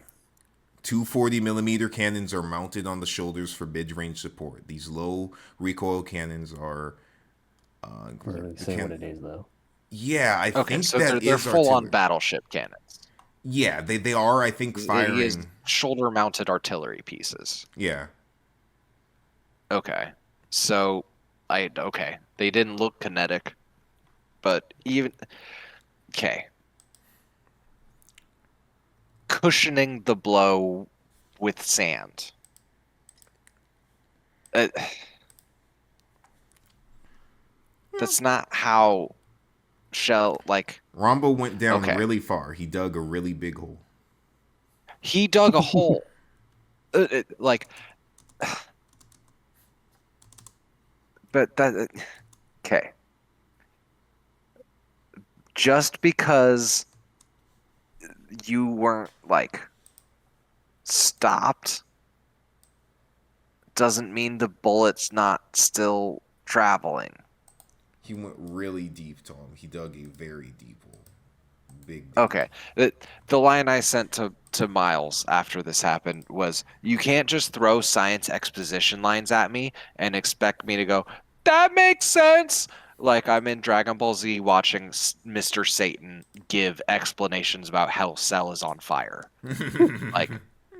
That's literally what I felt like, was that we needed to cut away to someone, that also makes sense! Like, it really bugged me, man. Yeah. I don't have an answer for you. I'm sorry. It really bugged me. I can say that that is the most damage I think we've seen to the Gundam in a while. Yes. That heat whip or whatever the goof had, I don't have it open in front of me, cut through Gundarium. The electric dildo? Yeah, the electric dildo cut through Gundarium alloy. Directly hurt this thing. Not Gundarium. But jet fuel can't melt steel beams. This is bullshit. Papanovsky particles can, yeah. But yeah, then we get Amuro versus Ramba. Neither one of them can score any solid hits, which doesn't make any sense. Because Ramba was not that far away. So just hit him. Hit him with your whip, dog. But whatever. We've got a Zaku bearing down on Sayla. Her auto balancer doesn't work, which means it's not a good auto balancer if it can't compensate for knowing that a foot is missing. But whatever. Flying knee. Like I love that Zaku pilot. Stay alive, please, brother. Flying knees for days. And then he wants revenge for his fallen brothers, and he's gonna rip Gundam's head off. Which, go for it. Do it. Try your best. Ramba is running circles around everybody. There's more than one Zaku. I guess they're all spread out now. Everyone's just 1v1ing somebody else. These were unnamed lieutenants. That's true. I didn't bother to write down their names because I knew they were going to die, though. Yeah. Sweet splash one right here when a guy runs out of ammo and he's just like, wait, what? I'm out of ammo. Ah! Like, worst way to go out, bro. Like, so their names are like Akus and then Kozu. Akus and Kozu. Kush. Mm-hmm. But yeah, then the other dude is like, all right, I guess I'm going to leave. But first, give me that hip. And just, like, rips a chunk out of Gundam. Yeah, Akus but dies. then he retreats directly into Amuro, who gives a nice dramatic punch that shatters both the mobile suit and the pilot's visors. Yeah, Kozun should be dead. Dramatically. In a dramatic fashion. Some mention of a Zanzibar warship by Hamon, but she doesn't want to deploy it. Just goes to pick up Ramba. And then Amuro just dragging this Zaku by its forehead. Like, yeah, it was a little. I did kind of like that. That was dope. You do get to see the experience here, and I will attribute this to experience, because I don't feel like Tomino's trying to do a big girls shouldn't pilot mobile suits things right now, especially as capable as Matilda has been so far. This whole episode makes me think back to the few episodes back when Amuro's refusing to pilot, and Frau's like, hot damn, I'll pilot the Gundam. And then Bright and Amuro both look at her and it's like, no, you're not. No, you won't. And then now it's coming to fruition with Sayla here, but I will just chalk this up to inexperience, because Amuro was sucking a bit harder in those first few episodes. He was a bit more of a natural, but he was like not. Shiro from the 8th MS team. He was inexperienced at first, and then he got used to it. Yeah, exactly. Yeah. That man should have had some more MS training, though. Shiro should have had some more training in the months since he was being sent to Earth. But yeah, Kozun gets taken prisoner, and we bring back up the Antarctic Treaty. Expect you're gonna respect the Antarctic Treaty? Yeah, but we're out of salt. Yeah, we still can't find salt. We'll respect the Antarctic Treaty, but we're checking things off Geneva's list. Off Geneva's list. Kai's handling the torture. No. Yeah, but the guy mentions that the Zeke are running low on supplies too. And Sayla's just passed out in the cockpit of Gundam.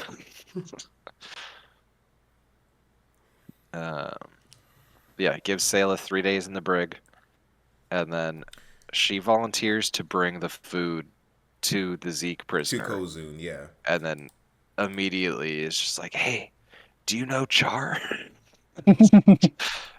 Yeah, I do. He's like super famous.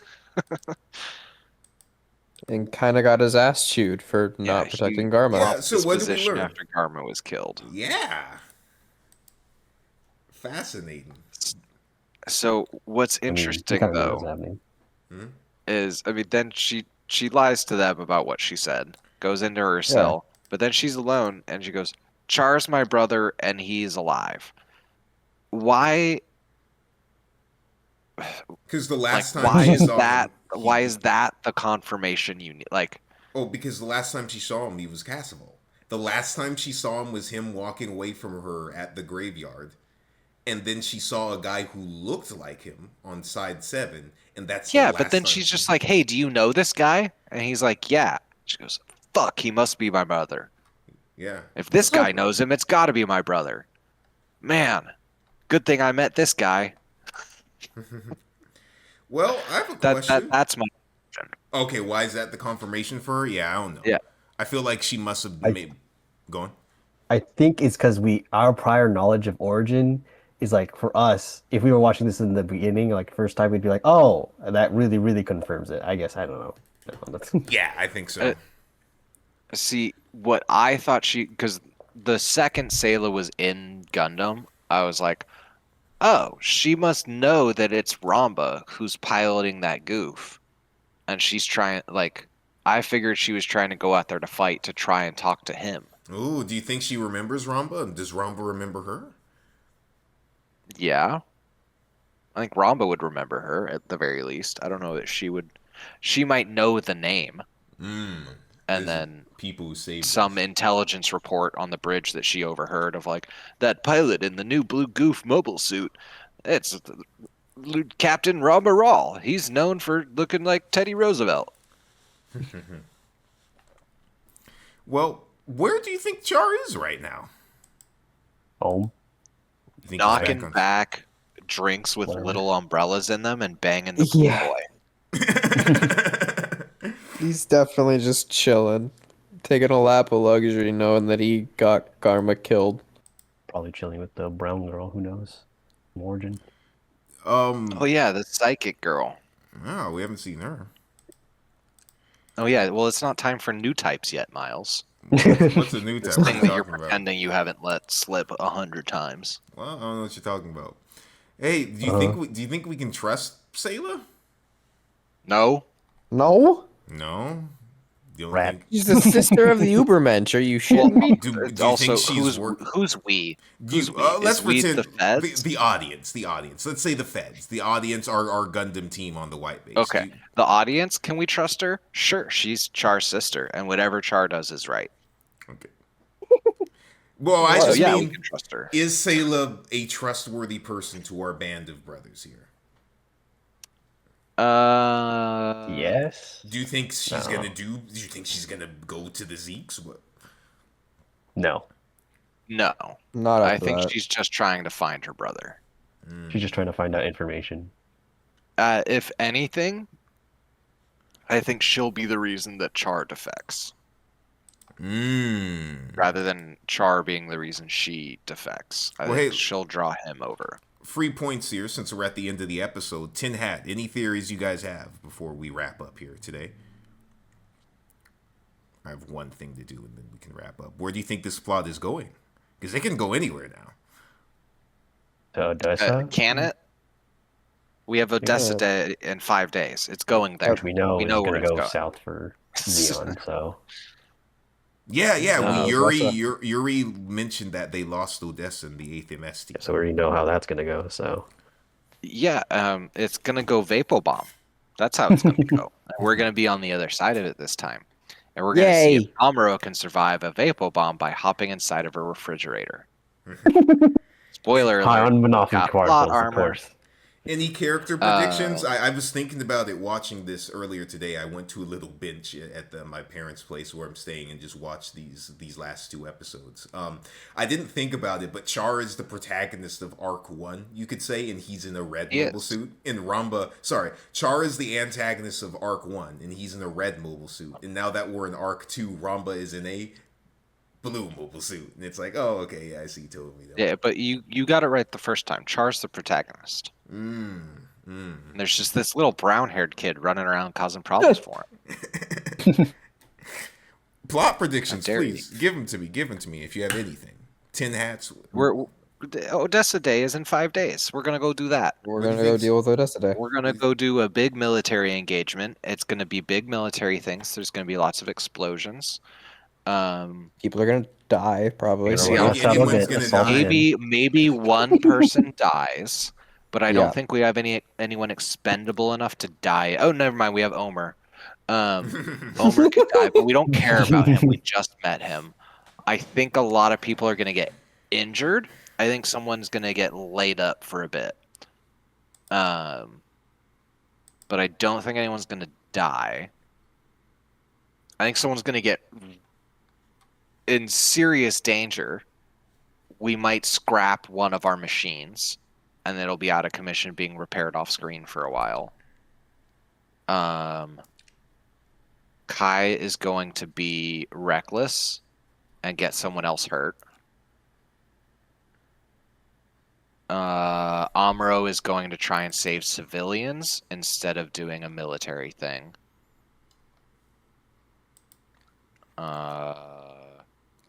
And Tim Ray is still alive. Yeah, Tim Ray's still alive.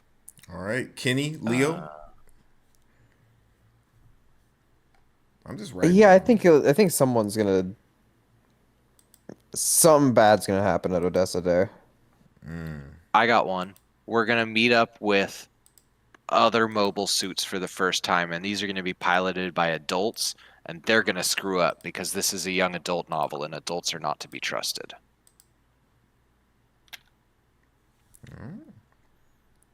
Well, hey. Certainly believable. Well, as we finish up this episode, I'm happy to say, with the power invested in me, Tom just crossed the line to be promoted. Welcome, Tom, to the rank of Lance Corporal. That one you forgot. Clap, clap, clap. Yeah, you guys now have the red name. Let's Congrats. go. Congrats. Well, I guess next week we do have one thing, so don't. So we got 10 minutes.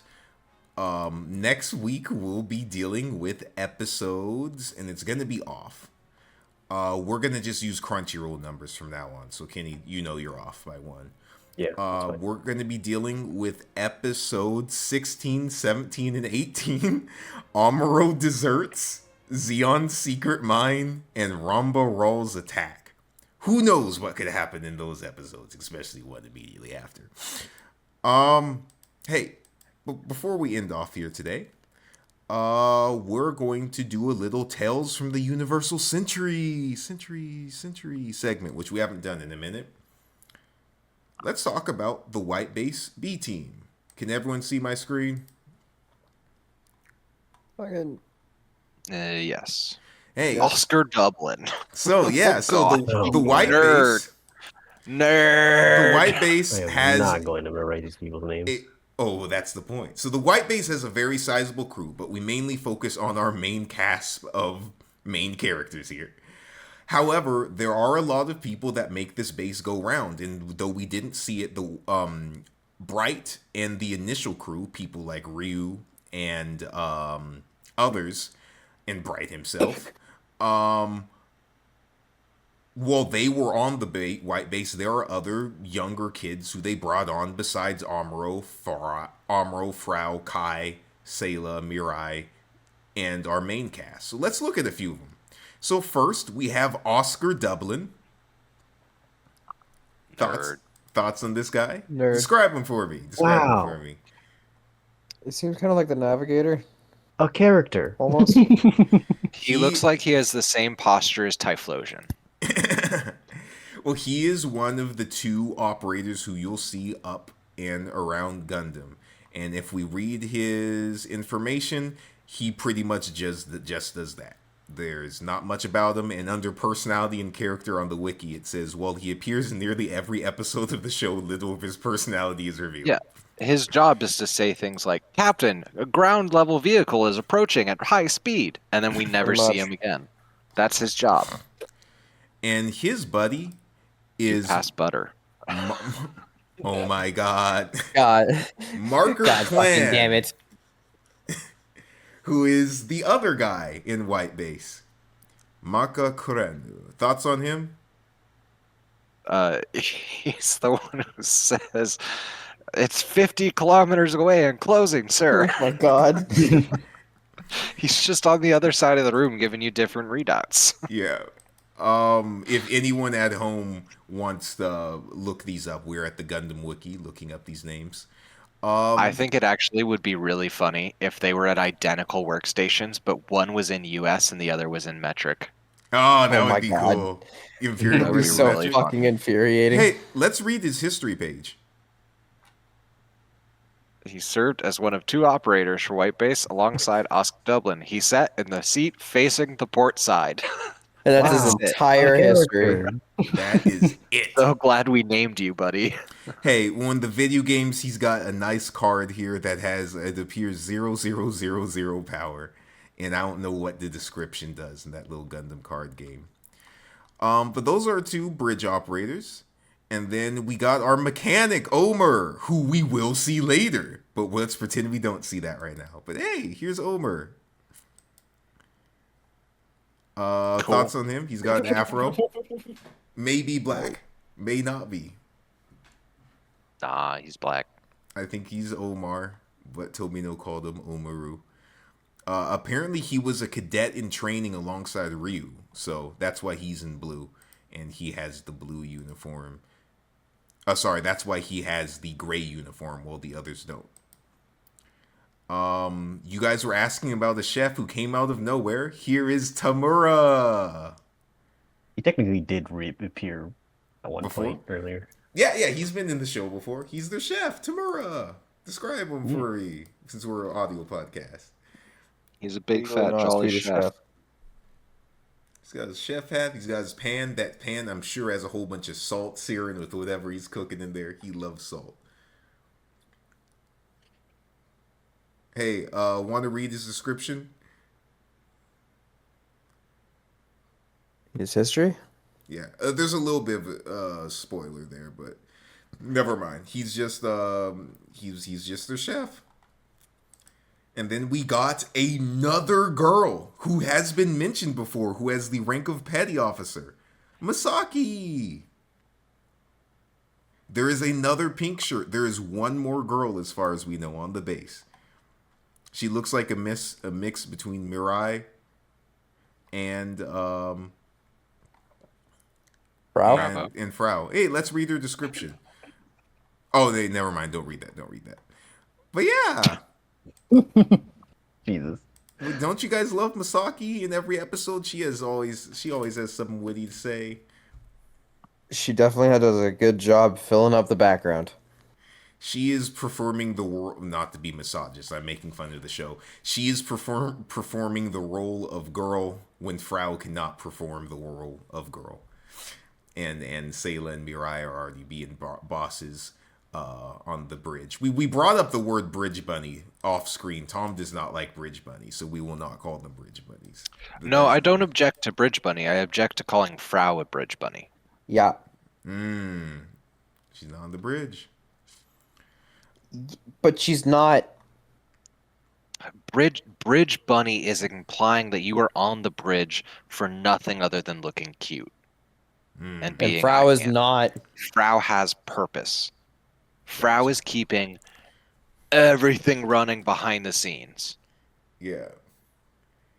Also, I mean, if That's you my take. think of it as like pejorative, I would say Sayla and Mirai also aren't, because they are being very little snarky, little sarcastic girls. You know every who single is a thing bridge Bright bunny? says. Well, Oscar and Marker. Oh, Jesus.